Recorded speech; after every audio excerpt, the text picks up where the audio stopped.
بوئینگ بی 29 سوپر فورترس پیشرفته ترین و مدرن ترین هواپیمای جنگی و بمب افکن و همچنین پرهزینه ترین و گرانترین پروژه جنگ جهانی دوم. هزینه طراحی و تولید این بمب افکن 3 میلیارد دلار معادل 43 میلیارد دلار امروز که حتی از پروژه 1.9 میلیارد دلاری منهتن هم بیشتر هزینه شده. بی 29 یک بمب افکن سنگین بود که به صورت عمده توسط ایالات متحده در جنگ جهانی دوم و جنگ کره مورد استفاده قرار گرفت.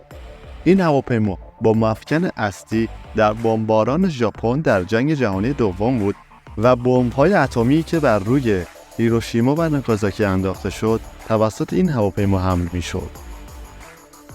نیاز به یک بمب افکن دوربرد بزرگتر در سال 1938 و آغاز جنگ جهانی دوم در آمریکا شکل گرفت. در اون زمان آمریکا اصلا وارد جنگ نشده بود ولی باید پیش بینی همه چیز رو میکرد. نیروی هوایی آمریکا که البته در اون زمان وجود نداشت و در واقع هواپیمای نیروی زمینی قدرت هوایی ارتش آمریکا رو تشکیل میداد، در سال 1939 بی 17 رو به عنوان اولین بمب افکن 4 موتوری بزرگ خود به خدمت گرفت. ولی نیاز به یک بمب افکن بزرگتری احساس میشد و دست کم یک بار در برنامه XB-15 بوئینگ تلاش به ساخت هواپیمای بزرگتر کرد، ولی به دلیل نداشتن موتور قدرتمند مناسب برنامه کنسل شد. ولی از سال 1938 موتور جدیدی وارد میدان شد که البته در اون زمان در حال توسعه بود، ولی امید بوئینگ برای توسعه طرح جدید بود. این موتور همون موتور مشهور ویرگیت R3350 بود که یک موتور شعاعی 2200 اسب بخاره و 18 سیلندره بود که 1000 اسب بخار قوی‌تر از موتور B-17 بود. بوئینگ کار بر روی پروژه به نام 334 رو آغاز کرد. این تلاش در سال 1939 آغاز شد که در واقع یک نسخه بزرگتر B-17 با موتور ویکرید بود. این نسخه 37 متر طول و 8500 کیلومتر برد داشت.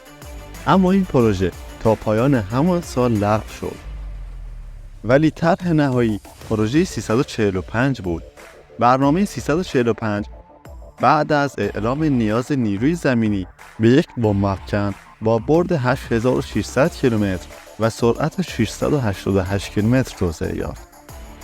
نیروی زمینی می‌خواست که بمب افکن جدید توان حمل 7.5 تن بمب رو داشته باشه. طرح جدید بوئینگ با دیگر طرح‌های قبلی فرق بسیار داشت و بسیار بزرگ بود و دارای 4 موتور ویکرید بود.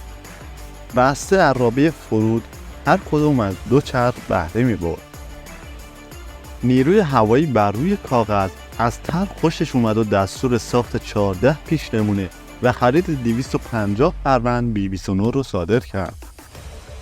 ولی به دلیل محدودیت بودجه طرح به کندی پیش می‌رفت تا اینکه حماقت ژاپنی‌ها در حمله به پل هاربر و آغاز جنگ با آمریکا در 7 دسامبر 1941 به پروژه جان دوباره بخشید و در اون زمان یک بودجه 3 میلیارد دلاره برای تولید 1500 فروند B-29 اختصاص داده شد.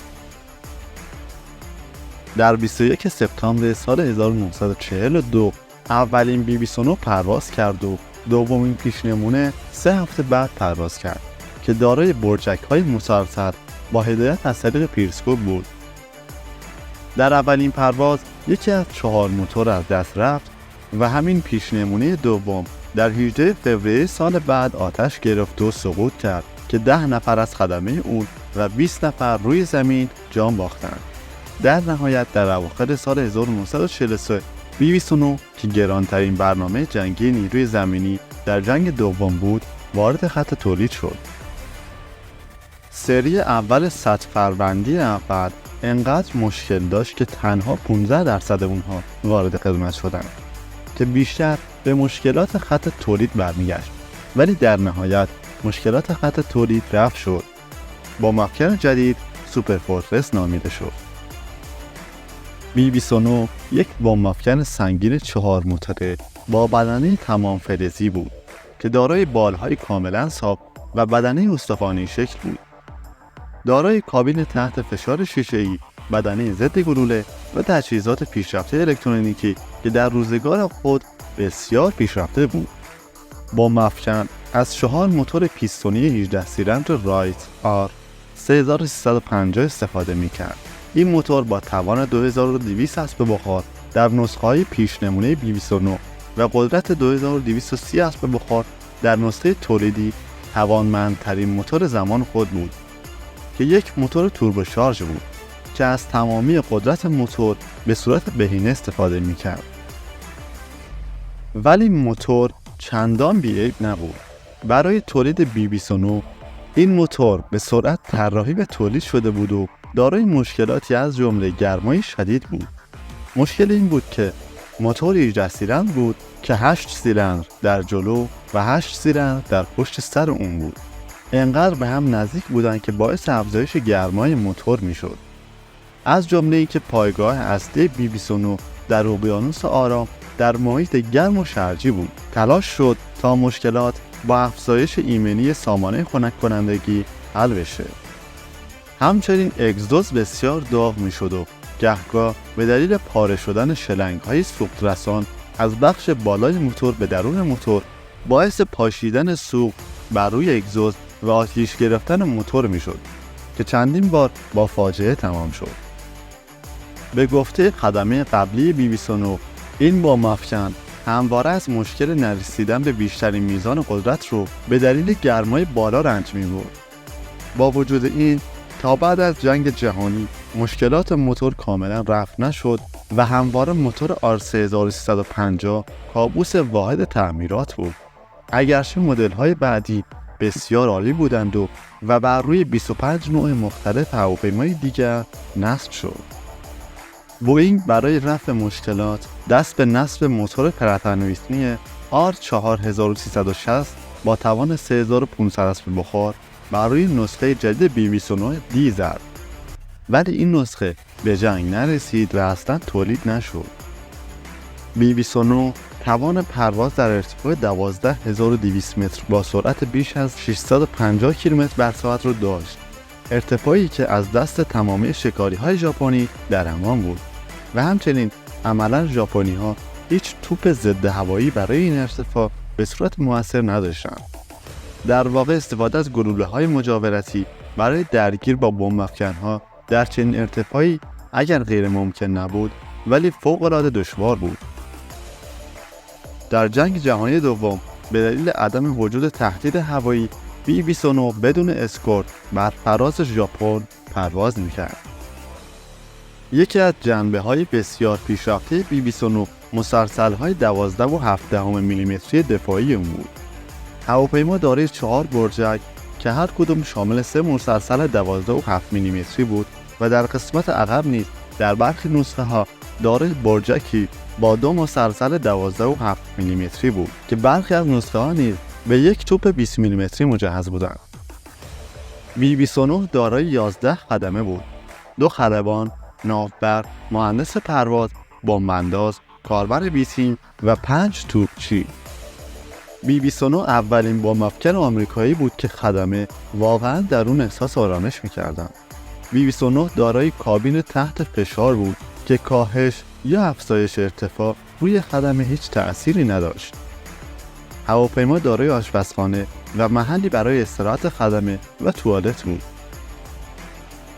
بی-29 اولین بمب‌افکن آمریکا با توان بمباران در ارتفاع بالای 7000 متر به دلیل سامانه پرتاب بمب پیشرفته بود. بی-29 دارای 2 دهلیز جنگ افزاری در میان بدنه بود که هر کدوم دارای درب دولنگه و میتونستند تا 9 تن بمب شامل تا 40 بمب 227 کیلوگرمی و یا 8 بمب 900 کیلوگرمی رو حمل کنه. برد انتقالی بی-29 عدد 9000 کیلومتر بود و با 9 تن بمب عدد 5000 کیلومتر بود. در حالت مسلح دارای سرعت 350 کیلومتر بر ساعت بود.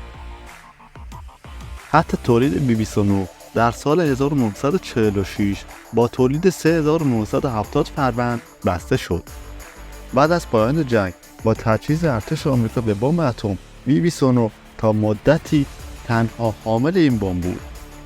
طول این بمب افکن 30 متر و 18 سانتی متر، ارتفاع 8 متر و 45 سانتی متر. کمترین وزن برخاستن 33800 کیلوگرم، بیشترین وزن برخاستن 69560 کیلوگرم. موتور 4 موتور پیستونی توربوشارژ ویکریت آر 3350 با قدرت 2200 اسب بخار، بیشترین سرعت 574 کیلومتر بر ساعت، سرعت کروز 350 کیلومتر بر ساعت، برد انتقالی 9000 کیلومتر، ارتفاع پروازی با سلاح 9100 متر، توان حمل سلاح تا 9 تن بمب و 10 مسلسل دفاعی 12 میلیمتری. ممنونم از همراهیتون تا انتهای این برنامه. اگر به این برنامه علاقه داشتید لایک و سابسکرایب ما هم فراموش نشه.